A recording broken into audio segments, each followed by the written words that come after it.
Ladies and gentlemen, once again we welcome you inside Village Hall. This television show is produced by the Nassau County Village Officials Association in conjunction with the technical expertise, of course, of Cablevision Incorporated. The Village Officials Association is an organization composed of the 64 villages in Nassau County, their mayors, their trustees. We attempt to bring this show to you to give you some insight into the operation of village government, which covers in this county some 425,000 people. Today we have with us individuals who represent the village of Lynbrook.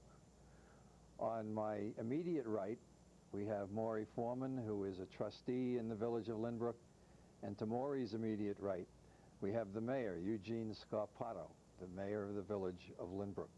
Gentlemen, welcome and thanks for coming on. Good morning. Jack. Good morning.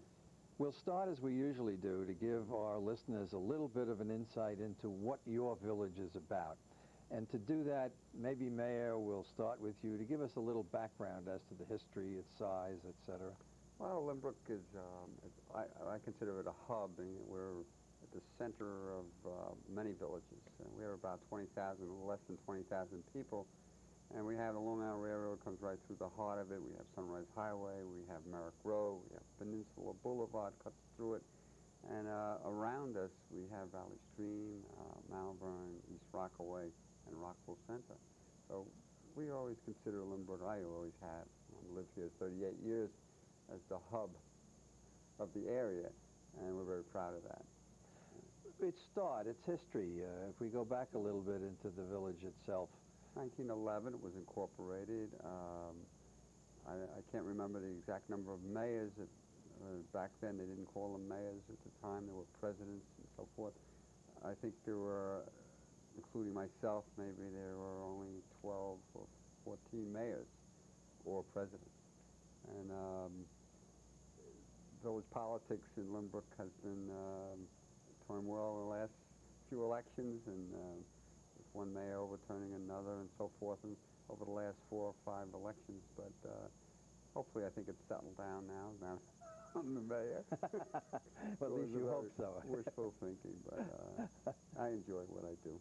Well, you have a rather large village as we go. If you look at the composition of the villages in Nassau County, Lynbrook is not a small one. I think you're in one of the top 7 or 8 villages. Correct.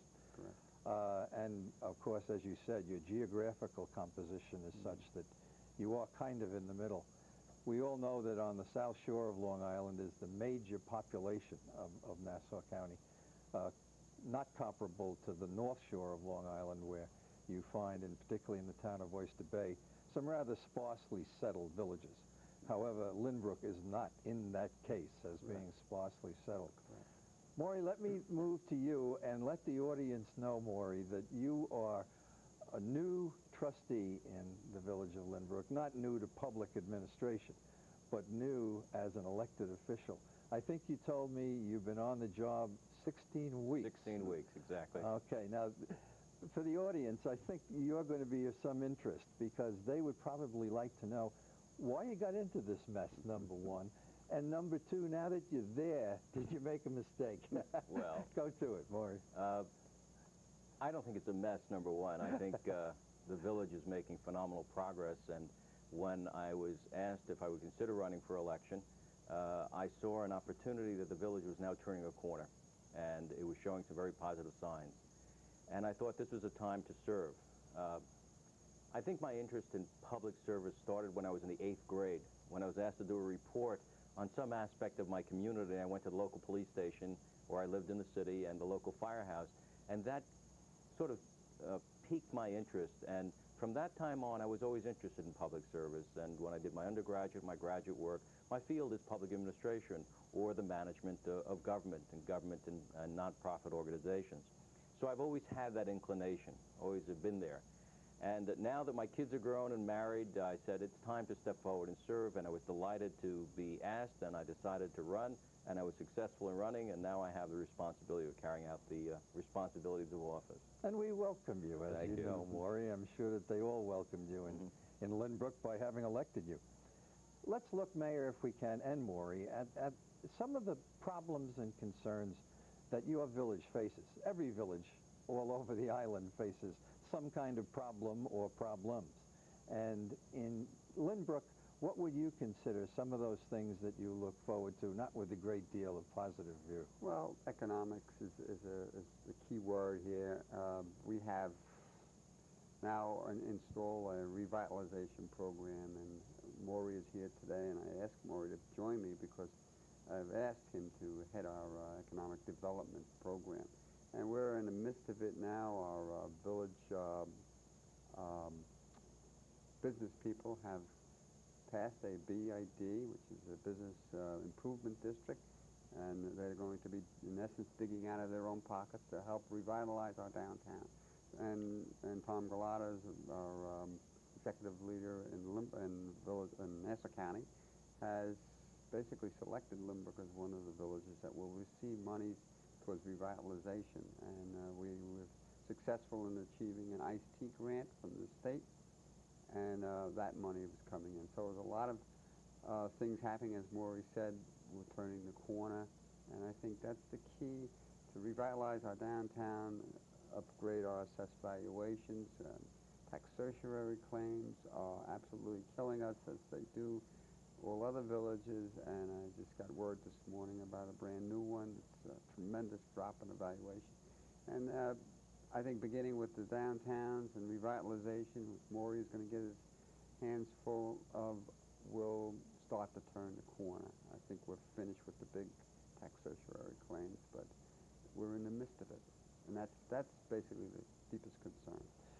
That, I'm sure, as you know, Mayor, is a deep concern to all of us. Any village, particularly ones with the scope of a downtown, like you have. Right. And you have a substantial downtown in terms of the stores along Sunrise Highway, and then on the north and south routes. Atlantic Avenue. Atlantic Avenue. Right. It's one that we all face, and when you hit the word tax certioraries, You smiled. I smiled. Any large village mayor of the past or present smiles, because tax certioraries are killers. No question about it. And you also mentioned the Business Improvement District, the BID.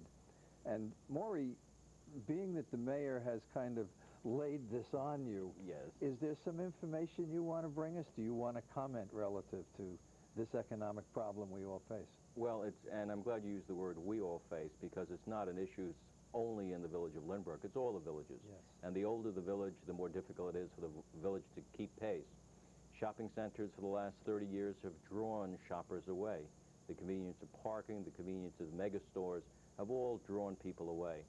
And we have determined that through the Business Improvement District, through other economic development efforts, through the ICE-T grant that the mayor has mentioned, that there is now an opportunity to create something unique or special about this village, to bring people into the village, because central to any development is economics, money coming in, money that would assist us in building our infrastructure, money that would assist us in providing services to community. So it's not one effort, it's a multitude of efforts that all have to group together and pile together. And one of the thoughts that I've had is creating some unique boutique aspects about this village to make us stand out. Lynbrook USA is unique in its name, and we're unique in many ways. So as a result, there's something that we're going to bring to the table in some sort of fashion that is going to make us special, that will bring people here and improve the quality of life, improve services to citizens, and improve opportunities for the residents of the village and our surrounding villages. Well, it's certainly it's going to be a rather interesting and difficult topic to deal with. Mayor, let me go back to the words, and you brought this up, Maury, the words Lynbrook USA. I don't think there's anyone who's ever driven through Lynbrook who isn't surprised to see on the sign, the village, Incorporated Village of Lynbrook, USA. Right. A little history Well, the on background in that has to go back to Mayor Becker's tour of duty as its mayor. He was the mayor for 14 years, Francis Becker, Sr. And at that time, that board did some research throughout all of the United States to see if there was any other Lynbrook in the United States. And at that time, I don't know if it's changed, there were none. Well, at least they said there were not. I've heard rumors where they claim that there was one up in the backwoods someplace with about 20 people who live there, but They found out that there was no other Lynbrook in the United States, so that entitled them to call themselves Lynbrook USA.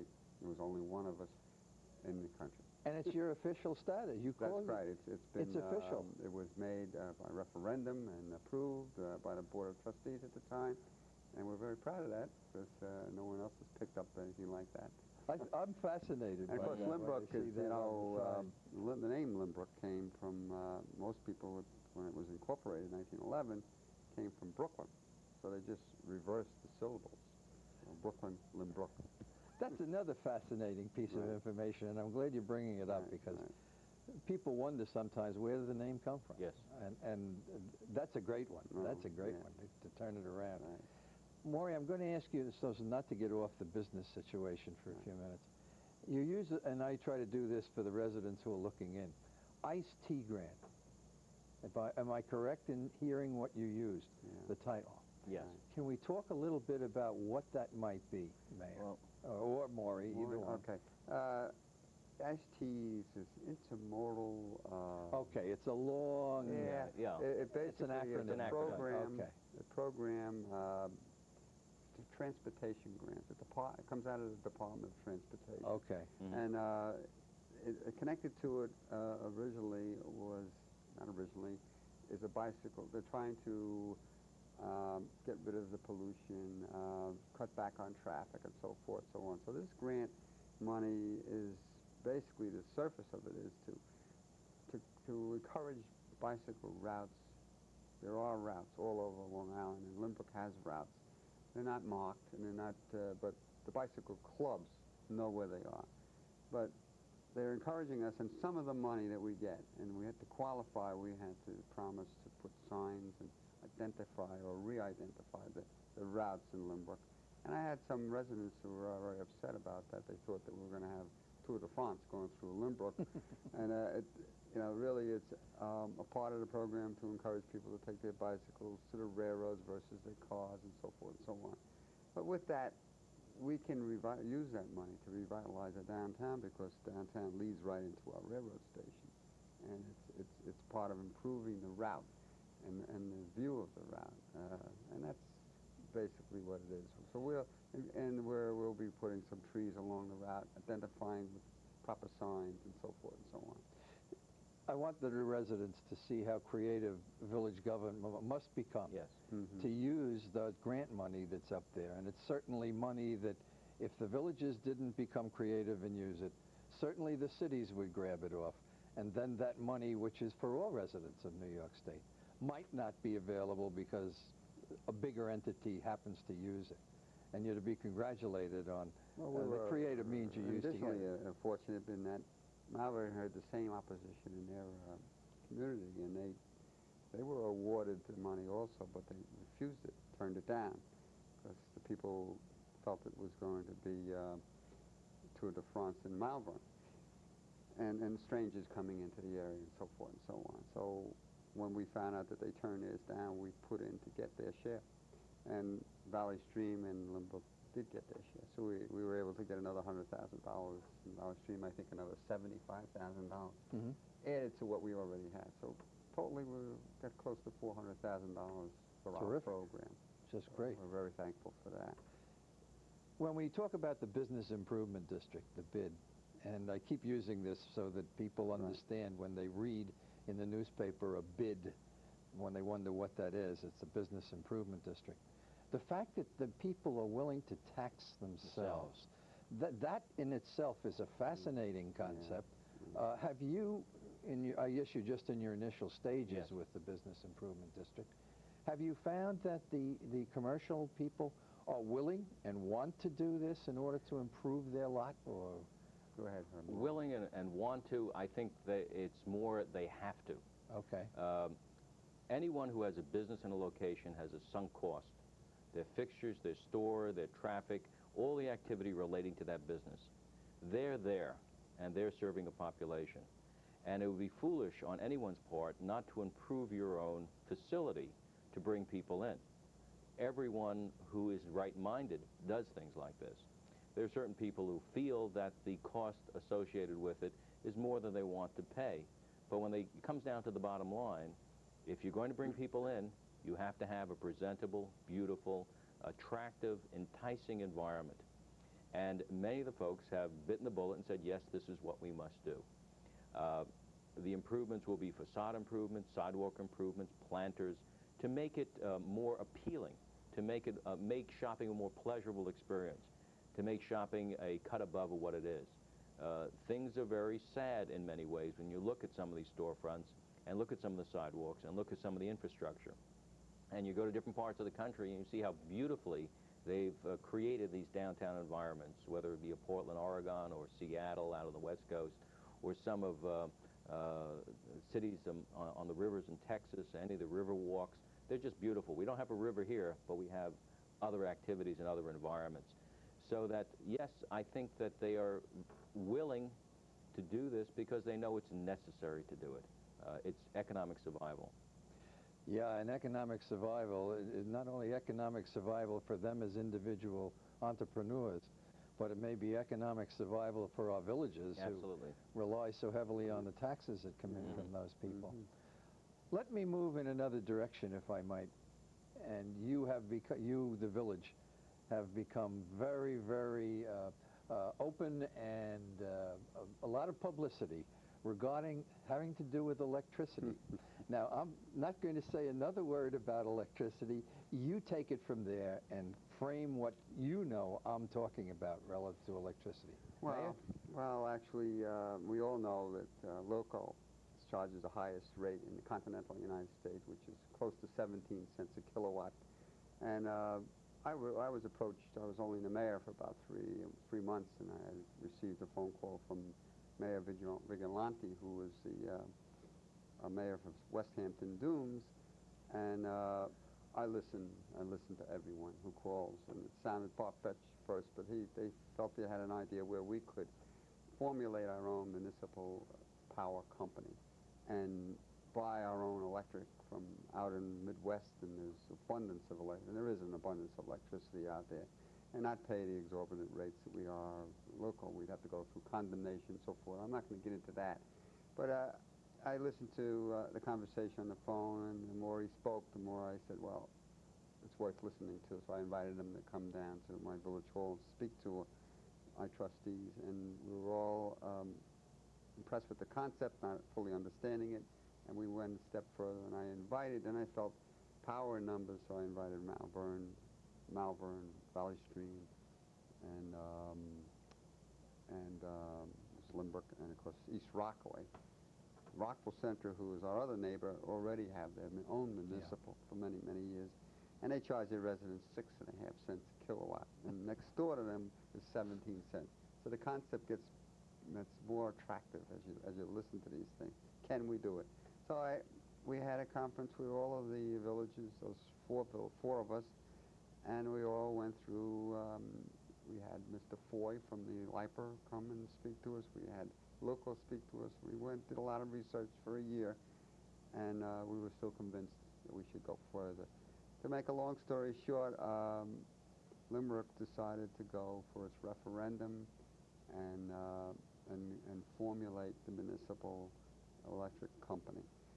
The other villages decided to step aside, and they haven't closed the door, but they've said step aside. Loco fought us, and we put it on the voting ballot for the last election when Mr. Foreman was elected, and it was Loco spent at least $100,000 fighting us, and basically they directed much of their campaign against to our senior citizens and scared them into thinking it was a tax increase and we're going to pay. We won by 10 votes.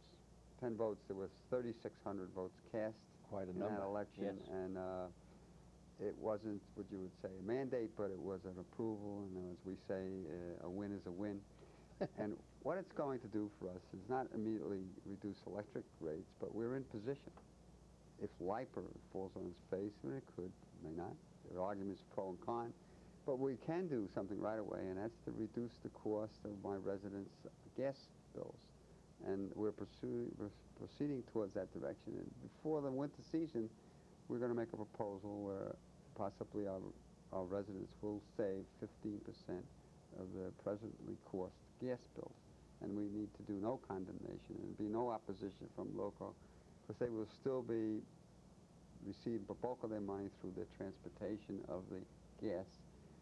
If there was any trouble with repairs, they would still make the repairs. It's just a bookkeeping thing where we as a municipality now do not have to pay the taxes that a normal resident would have to pay on this gas. We would avoid that. So that's 4% right there.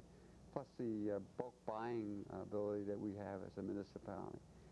We could save 15% for gas. So if it's not electric, it's gas. And we haven't been hurt 1 inch. It's cost us very little to do what we did. It was a tough fight, Mom, but we got there. You're to be congratulated on doing that. I think that most villages, if they're any way, shape, or form sensitive, and given Wilco's situation, they have to be sensitive, to watch and see what you're doing. You obviously have cracked new ground in terms of Nassau. I know the mayor of West Hampton was involved initially too, but to see what you're already saying, in effect, that it has been a success, because if nothing happens to electric, you still reduce the gas prices. Right. And I'm hoping everybody's watching what you're doing. Farmingdale has passed their referendum just a couple of weeks ago. I saw that. And there's 2 other villages also proceeding. So the interest is growing. Hopefully we led them that way. And power in numbers, you know that, Jack. Oh, absolutely, absolutely. Like the VOA, 64 villages is a tremendously powerful organization. And it gets things done like the tax.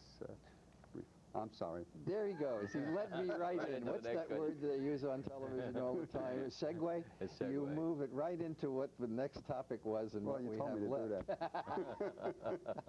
Let's talk a little bit about the sales tax. People who watch this show regularly are probably sick and tired of hearing it, because every month that we have the show, we definitely ask the question to whichever village is here. Okay, let's talk about the sales tax issue and where we stand and what impact it would have on you. And hopefully that pressure was brought to bear in seeing that we have been successful in changing the regulation, the law, the ordinance, whatever you want to call it, by the state. Not yet signed by the governor, but having passed both Assembly and Senate. Yes. Now allowing Nassau County to just talk about it. It's a little further than talk about it. What impact do you think that might have on you as a village? More, you want to jump in? Or Simply said, revenue. It's as simple as revenue. Once the decisions are made, the formula will be allocated, and there'll be additional revenue coming into the village. We'll serve two purposes. One, to offset any revenue increases at the local level that'll be necessary to carry on, or to supplant some of those local revenues and, in fact, give us some opportunities to reduce the cost of operations. It's an external funding source that we never had the opportunity to get a hold of. And this is long sought after. I'm very pleased that it passed both houses of the legislature, and I'm sure the governor is going to sign it. And when that happens, it's going to be a windfall for us. Exact dollars, I don't have the number, but it will be a windfall. I have a number. Limbrook would benefit by about $500,000. Just by this one change. By that, and I have to compliment guys like yourself, Jack, who have been around. I'm the mayor for 2.5 years almost, and I was a trustee years ago, but I know the Village Officials Association and the 64 villages, and some people have said, well, what value are they? And I always said that there's tremendous opportunity, the power that you have as 64 villages representing, I believe it's what, close to 1 million people? Well, 400, just under 500,000. Oh, just under 500,000. Of residents who vote. And it was because of the efforts of a number, and there are certain key people that were going to Albany, and most mayors have their own, it's not their job. They make a living somewhere else, and they spent time to go to Albany to fight for this thing. And I know it's been on the table for years, and finally they were successful. And it's thanks to guys like yourself who have been around all these years, and certain other people, that it's come to this point. And it's a tremendous necessary need for us villages, grassroots, who have lost so much of the money that came from the states and the federal government before. Revenue sharing, as you know, has been cut. Yep. Finally get a piece of the action we deserve. And I thank the Village Official Association for that. Well, we all worked together on that one, and I can remember back in 1980 when I first started. This issue came up immediately Right. because we were not part of the bill that allowed us to talk about Right. using SIP. All other villages in the state were. That's right, Not Nassau except County, Nassau Suffolk County. County. So there we sat, and it took that long to move the government, hopefully, in a direction that was not only positive, but equitable, Equitable, which is fairness, something that we the didn't issue of have. fairness. Right. And as you say, the governor is in the position, he's already indicated that if that piece of legislation passed, he will sign it. So it's a matter of just waiting now, and hopefully we'll get some figures on what it really means Right, to us. right, right. We're almost at the close of the show. There's something that I always like to do at the end of every show if I have a minute, and that is to get some personal background on each one of you. May I start with you? Take a few seconds to tell us your background, although some of you both indicated some of it before. Well, I moved to Lynbrook 38 years ago. Where were you born? Born in St. Albans, Queens. Okay. And my wife comes from Virginia, comes from Brooklyn. I always say I rescued her from Brooklyn and brought her out here. But we had 5 children and now have 7 grandchildren. And my profession is a printing business, and my own company for 45 years. Well, and I have my 2 sons and my partners. So. Oh, great. I thanks so much for that as background. What Okay. about yourself, Mark? Well, I came to Lynbrook in 1967. We were moving here for our starter home, and that was it. And we stayed here. I maybe was rescued from Brooklyn by my wife, Sharon, who grew up in Queens in Kew Gardens. I'm a professor at Long Island University, where I teach public administration and health administration. And I have some outside consulting interests that I'm involved in, particularly in the real estate industry. I have 2 children. Both are married, and both their spouses are lovely people. And one lives in Lynbrook here, and the other lives out in Rockville Center. Well, I appreciate this background. We thank you very much for coming today from the village of Lynbrook. And once again, ladies and gentlemen, when we finally again invite you inside Village Hall. Thank you.